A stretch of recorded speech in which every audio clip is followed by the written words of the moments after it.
मेघवर्णं शुभांगं लक्ष्मीकान्तं कमलनयनं योगभिर्ध्यानगम्यं वन्दे विष्णुं भवभयहरं सर्वलोकैकनाथं। वसुदेवसुतं देवं कंसचाणूरमर्दनं देवकी परमानंदं श्रीकृष्णं वन्दे जगद्गुरुं कृष्णं वन्दे जगद्गुरुं। कृष्णाय वासुदेवाय हरे परमात्मने प्रणतक्लेशनाशाय गोविंदाय नमो नमः, गोविंदाय नमो नमः। हम सभी आज भगवद गीता के इस विशेष ज्ञान सत्र में नित्य प्रति की भांति उपस्थित हैं और आपकी उपस्थिति से हमको बल मिलता है और हम भगवद गीता पर चर्चा करने को उन्मुख होते हैं। तो सानिध्यता का रहना, श्रोताओं की जो सानिध्यता होती है वह वक्ता के मन पर, उसकी मानसिक स्थिति पर, उसके प्रस्तुतिकरण पर बहुत व्यापक प्रभाव डालती है। और आप सभी जब उपस्थित होते हैं तो हम भी भगवान श्री गोविंद से प्रार्थना करते हैं कि हे भगवान, जो इस श्लोक का रहस्य है वह हमारे मन में प्रकट करें और प्रकट कर करके हमको रहस्यात्मक तथ्य से परिचित कराएं और उसी तथ्य को हम श्रोताओं के समक्ष उसी भाव से प्रस्तुत करें। तो ये भाव रहता है, इसलिए श्रोताओं का बड़ा महत्व है। वक्ता की जो प्रस्तुति है वह श्रोताओं की उपस्थिति और श्रोताओं की वास्तविक स्थिति पर निर्भर करती है। तो आप सभी विज्ञजन हैं और नित्य प्रति उपस्थित होते हैं, ये विशेष बात है। तो आइए चलते हैं आज के विषय की ओर। हम सभी अध्याय संख्या 17 श्रद्धा त्रय विभाग योग की श्लोक संख्या 3 पर विगत सत्र में विचार कर रहे थे। श्री भगवान ने श्लोक संख्या 3 में ये कहा था कि प्रत्येक व्यक्ति की जो श्रद्धा है वह उसके अंतःकरण के अनुरूप ही होती है। और चूंकि यह जो पुरुष है वह श्रद्धा से ही भरा हुआ है, श्रद्धामय है, इसलिए जो पुरुष जिस प्रकार की श्रद्धा वाला है वह वैसा ही है, जैसी जिसकी श्रद्धा है वह उसी प्रकार का मनुष्य है। तो इस तथ्य को कह करके श्री भगवान ने श्लोक संख्या 4 का उद्घाटन किया और विशेष बात कही। श्री भगवान ने यहाँ पर जो कहा था, जो जैसी श्रद्धा वाला है वो वैसा ही है। तो लोग कैसी श्रद्धा वाले हैं, कैसे हैं, उनके यजन पूजन का जो उन्मुखता है वह किधर होती है, इस तथ्य को श्री भगवान ने श्लोक संख्या 4 में उद्घाटित किया और कहा, यजन्ते सात्विका देवान् यच्छ रक्षांसि राजसाः प्रेतान् भूत गणांश्चान्ये यजन्ते तामसा जना। हे अर्जुन, सात्विक स्वभाव के जो पुरुष हैं वह देवताओं की उपासना करते हैं और जो रजोगुणी मनुष्य हैं वे यक्ष राक्षसों की उपासना करते हैं, और जो तमोगुणी मनुष्य हैं वे प्रेत और भूत गणों को पूजते हैं, उनकी उपासना करते हैं। तो तीन प्रकार की श्रद्धा से भरे मनुष्यों के संदर्भ में श्री भगवान ने इस श्लोक में स्पष्टीकरण दिया। कहा कि जो सत्व गुण प्रधान मनुष्य हैं उनकी जो उपासना है वह देवताओं की ओर होती है।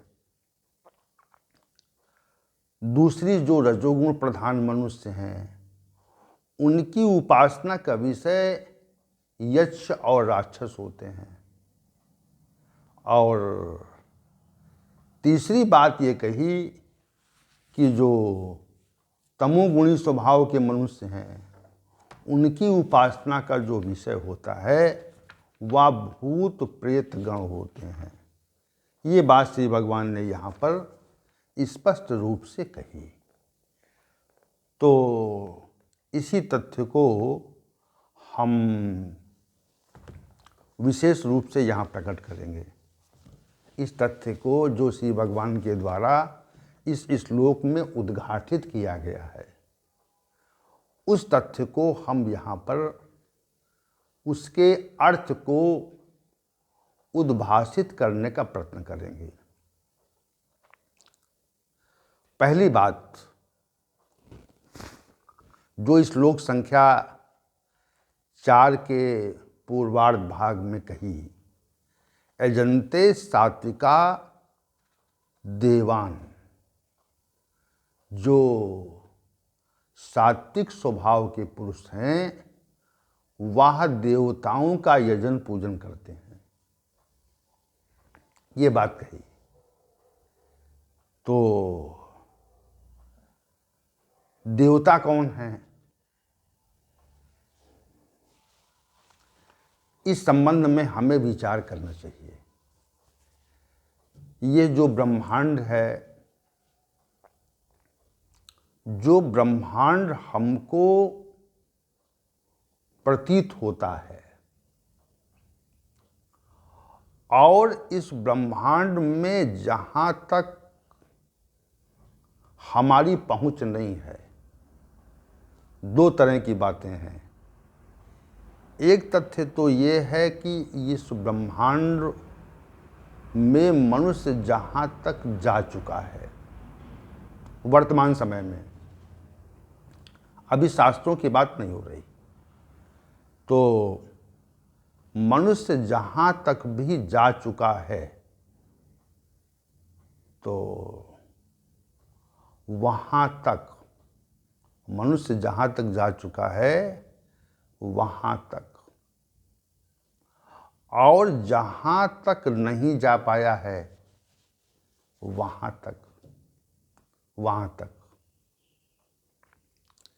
ये समग्र ब्रह्मांड बहुत विस्तार लिए हुए है। इसका जो क्षेत्रफल है, फैलाव है, वह विशेष रूप से है। अब वर्तमान वैज्ञानिकों ने इस ब्रह्मांड के फैलाव का कोई आता पता नहीं लगा पाया। उसकी सीमा ब्रह्मांड की कहाँ तक है, इस तथ्य को अभी तक हमारे वर्तमान के वैज्ञानिकों ने नहीं जान पाया। और वे जितना आगे बढ़ते हैं तो उतने आगे तक ब्रह्मांड की सीमा है, और ऐसे कहें कि ये सीमा रहित है, लेकिन सीमा रहित तो नहीं होगा,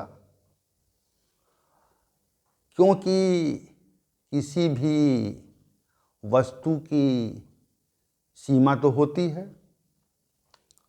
तो वर्तमान में वैज्ञानिकों ने इसकी सीमा का पता नहीं लगा पाया अब तक। ये विषय नहीं है। विषय ये है कि ब्रह्मांड बहुत विस्तृत है और इस ब्रह्मांड में अनेक ग्रह, उपग्रह, नक्षत्र और असंख्य व्यवस्थाएं हैं। इस पृथ्वी लोक पर ही इतनी व्यवस्थाएं हैं। तो ये जो व्यवस्था है यह परमात्मा के नियंत्रण में नित्य प्रति संचालित होती है। परमात्मा के नियंत्रण में नित्य प्रति ये व्यवस्था संचालित होती है। और चूंकि परमात्मा एक ही है, ग्रह उपग्रह बहुत हैं।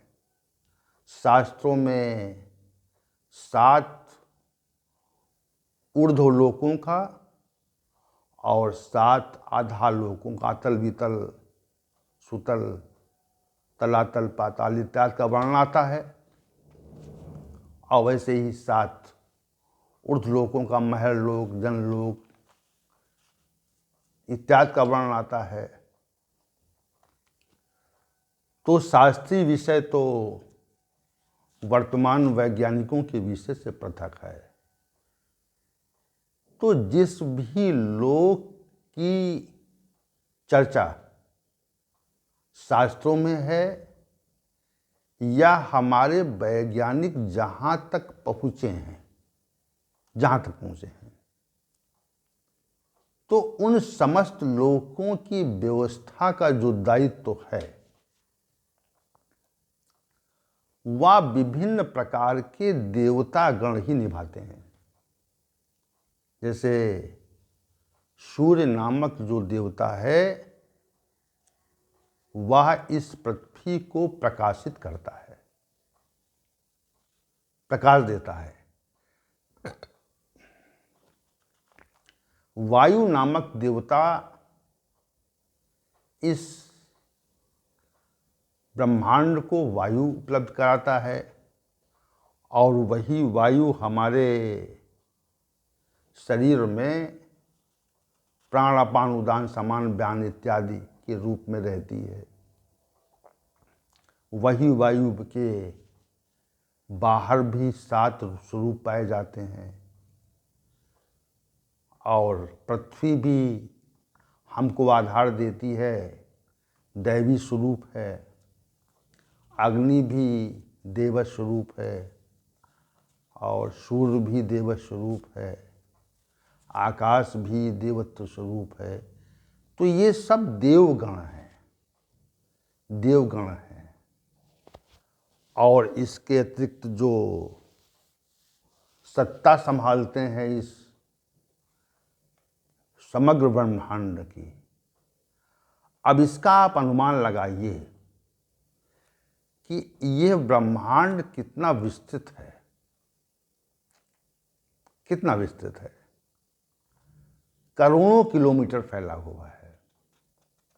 जैसे पृथ्वी लोक पर अगर आपको 100-200 किलोमीटर का कोई क्षेत्रफल मिल जाए जिसकी सत्ता आपके द्वारा संभाली जानी है,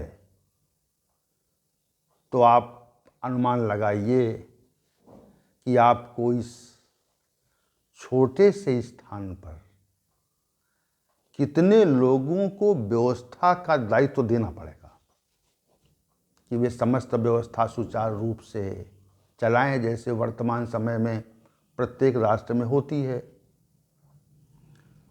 तो जो 2 प्रकार की व्यवस्था है, एक व्यवस्था जो है वह लौकिक है, जो इस संसार में प्रतीत होती है, और जो दूसरी व्यवस्था है वह व्यवस्था पारलौकिक है, जो इस संसार में हमको प्रतीत नहीं होती है, अदृश्य है। अलौकिक व्यवस्था को ही दैवी व्यवस्था कहा जाता है कि देवगण उस व्यवस्था को संभालते हैं। तो देवगण जब इस व्यवस्था को संभालते हैं तो हम सभी के लिए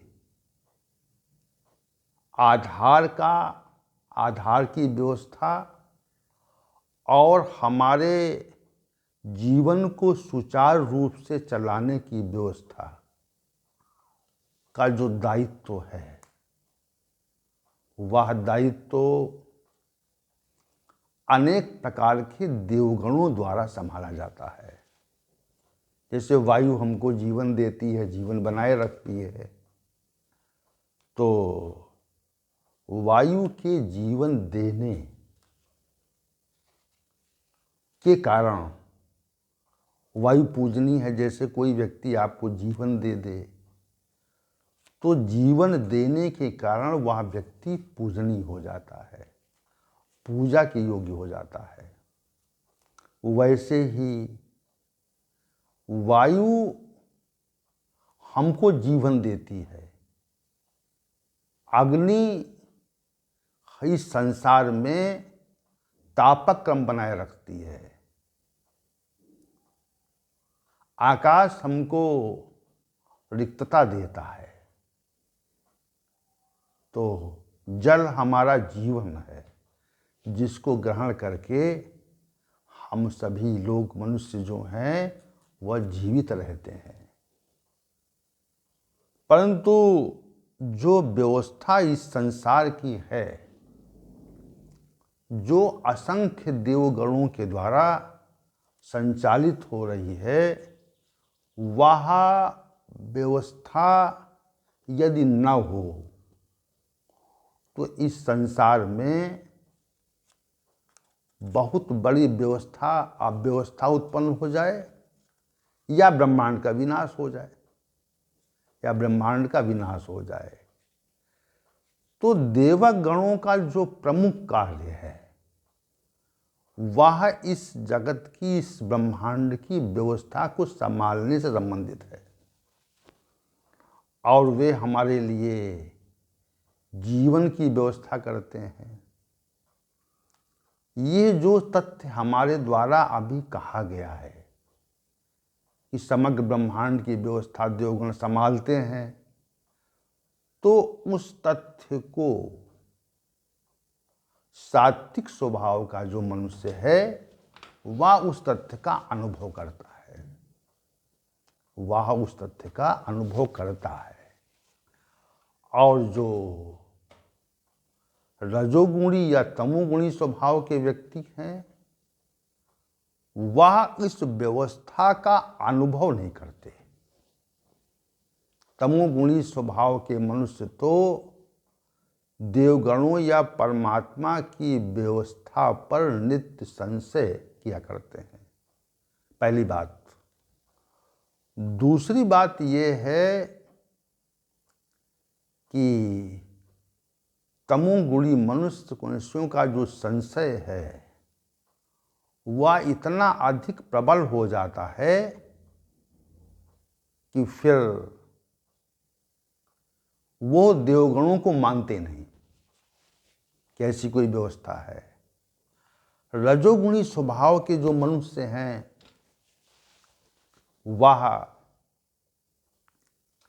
संसार की वस्तुओं, स्थितियों और विषयों को प्राप्त करने के लिए इतना अधिक लिप्त हो जाते हैं कि वह देवताओं की व्यवस्था के संबंध में कोई विचार करने का उनको अवसर नहीं मिलता।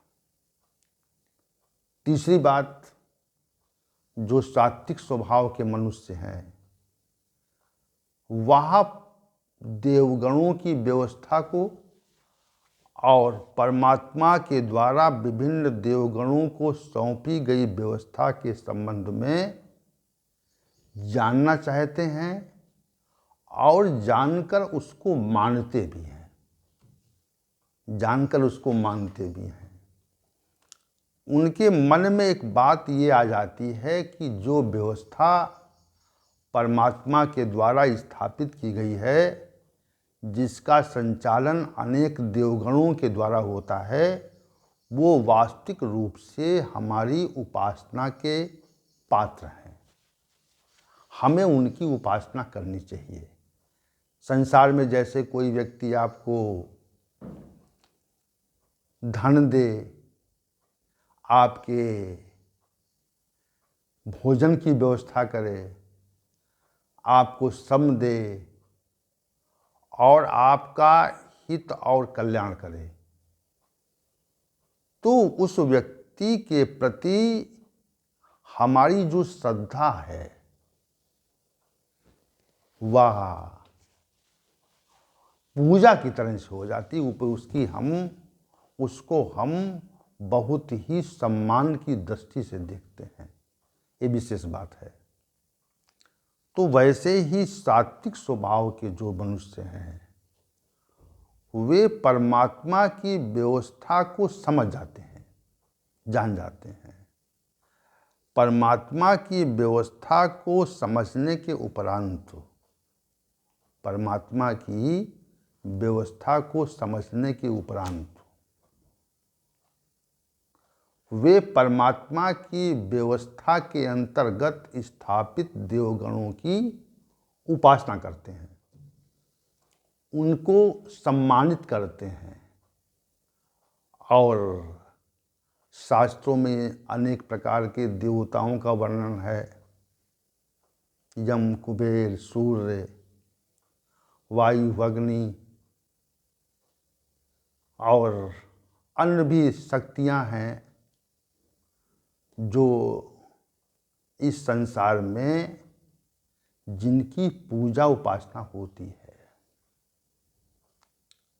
तो सत्व गुण वाला जो मनुष्य है उसके अंदर सात्विक श्रद्धा का जो स्वरूप है वह स्वरूप विलक्षण प्रकार का होता है।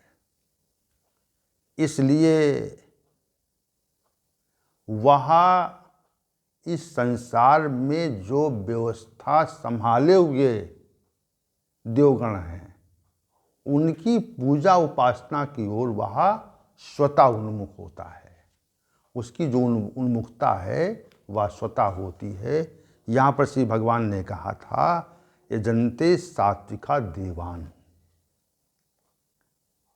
तो जो देवान पद जिसका वाचक है वह समग्र देवताओं का वाचक है, जो हमारे कल्याण के लिए किसी न किसी प्रकार इस समग्र ब्रह्मांड की व्यवस्था के दायित्व को संभालते हैं। तो देवान जो पद है देवताओं की ओर संकेत करता है, वह मात्र उस व्यवस्था की उन व्यवस्थापकों की ओर संकेत करता है जो इस समग्र ब्रह्मांड की व्यवस्था को संभाले हुए हैं। इतनी सी बात है। तो सात्विक स्वभाव के जो मनुष्य होते हैं, जिनके अंदर सात्विकता आ जाती है, जिनके अंदर सात्विक भाव आ जाता है, तो वो सात्विक भाव आने के कारण उनकी जो उपासना पद्धति है, उपासना की जो उन्मुखता है, वह देवताओं की ओर स्वतः ही उन्मुख होती है, जाती है। वे देवताओं के प्रति आभार व्यक्त करते हैं कि हे देवगण, आपने हमारे लिए ऐसी व्यवस्था की। और शास्त्रों में ये उल्लेख आता है कि प्रत्येक देवता का भाग होता है। जैसे हम पूजा उपासना करते हैं तो देवगण हम पर प्रसन्न होते हैं, देवगण हम पर प्रसन्न होते हैं और वे प्रसन्न होकर के उनके पास जो सामर्थ्य है, अपनी सामर्थ्य के अनुसार हमको परिणाम प्रदान करते हैं। क्या करते हैं? अपनी सामर्थ्यानुसार हमको वह परिणाम देते हैं। परिणाम दे करके हमें लाभान्वित करते हैं। तो जो हमको लाभान्वित करे तो उसकी ओर हमारी उन्मुखता तो स्वतः स्वाभाविक रूप से रहती है। वैसी ही देवताओं के प्रति सत्वगुण प्रधान मनुष्यों की जो उन्मुखता है वह स्वभावता रहती है। स्वभाववश ही वो लोग देवताओं का यजन पूजन किया करते हैं। श्री भगवान का कथन यहाँ पे यही है, यजन्ते सात्विका देवान, ये पद कहे कि देवता गणों का की जो पूजा उपासना है, वह सात्विक स्वभाव के मनुष्य स्वतः ही संपादित किया करते हैं। उनकी जो पूजा उपासना का जो की क्रियाएं हैं वह सात्विक स्वभाव के मनुष्यों के द्वारा स्वतः ही संपादित होती हैं। प्रत्येक देवता को यज्ञ में भाग मिलता है। क्योंकि ये सब विषय जितना भी है या दृश्य है या व्यक्त है, लेकिन हमारे मनुष्यों ने इस पर बहुत शोध किया और ये बताया कि हम जब पूजा उपासना करते हैं तो देवताओं को उनका भाग मिलता है और उस भाग को ग्रहण करके देवगण पुष्ट होते हैं। तो ये वैदिक सनातन धर्म के जो मनीषी हैं, उन मनीषियों ने ये बात बताई। विश्व के जितने भी वैज्ञानिक दार्शनिक विचारक चिंतक हुए हैं, वे वैदिक सनातन धर्म के ऋषियों के ज्ञान के समक्ष बहुत बौने प्रतीत होते हैं। उनके अंदर वो वहाँ तक नहीं पहुँच सके। सूर्य कितने बजकर कितने मिनट पर निकलेगा, इसकी संपूर्ण व्यवस्था भारतीय मनुष्यों ने पहले से ही प्रकट कर दी, पहले से बता दिया और प्रत्येक क्षेत्र में भारतीय मनुष्यों ने कार्य किया। तो यहाँ पर जो देवताओं के संदर्भ का प्रकटीकरण है वह भी भारतीय मनुष्यों ने विस्तृत रूप से किया। तो यहाँ पर जो श्री भगवान का कथन है वह इतना है कि जो इस ब्रह्मांड, जो शक्तियाँ इस ब्रह्मांड की व्यवस्था को सुचारू रूप से संचालित करते हैं और संभाले हुए हैं, वे शक्तियाँ वास्तविक रूप से दैवी शक्तियाँ हैं। वे शक्तियाँ वास्तविक रूप से दैवी शक्तियाँ हैं जिनको हम नित्य प्रति